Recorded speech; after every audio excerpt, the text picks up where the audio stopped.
एक घने जंगल के किनारे पर एक पुरसुकून गांव में रेम्बो नाम का एक प्यारा पांडा रहता था। एक शाम जैसे ही सूरज उफक के नीचे डूब गया और साए लंबे होते गए, रेम्बो ने जंगल में घूमने का फैसला किया। उसने एक छपी हुई परियों की कहानियां सुनी थी जिन्होंने इसे ढूंढने वालों की ख्वाहिशात का इजहार किया, लेकिन कोई भी कामयाब नहीं हुआ। जैसे ही वो जंगल में दाखिल हुआ ठंडी हो गई और जंगल पर सुकून हो गया।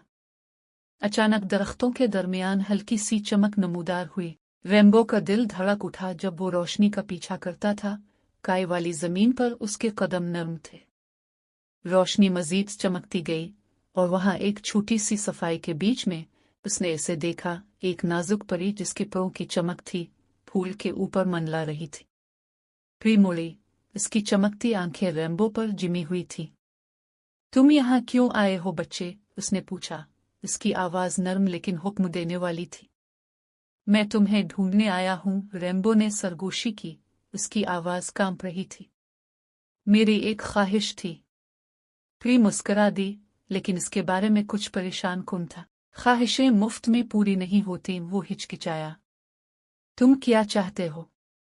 वो करीब झुकी, इसके परों को हल्का फुल्का। अगर आप किसी चीज की ख्वाहिश रखते हैं तो आपको अपनी सबसे पसंदीदा चीजों को खोना पड़ेगा।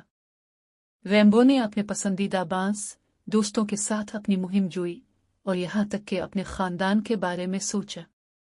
हुआ तनाव से भरी हुई महसूस हुई और उसे एहसास हुआ कि ख्वाहिश करना उसके ख्याल से कहीं ज्यादा खतरनाक है। लेकिन जैसे ही वो जवाब देने ही वाला था कि परी की चमक दमक उठी और मध्यम होने लगी। इसने इसे देखा। इसका चेहरा अब संजीदा था। तुम्हें चुनना होगा, रेम्बो। जंगल को फैसला पसंद नहीं है। अचानक खौफ के आलम में रेम्बो मोड़कर भागा।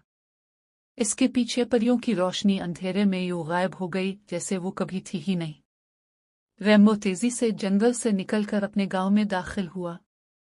जब उसने पीछे मुड़कर देखा तो उसे यकीन नहीं आया, लेकिन हैरत हुई। क्या ये सब हकीकी था या सिर्फ एक ख्वाब?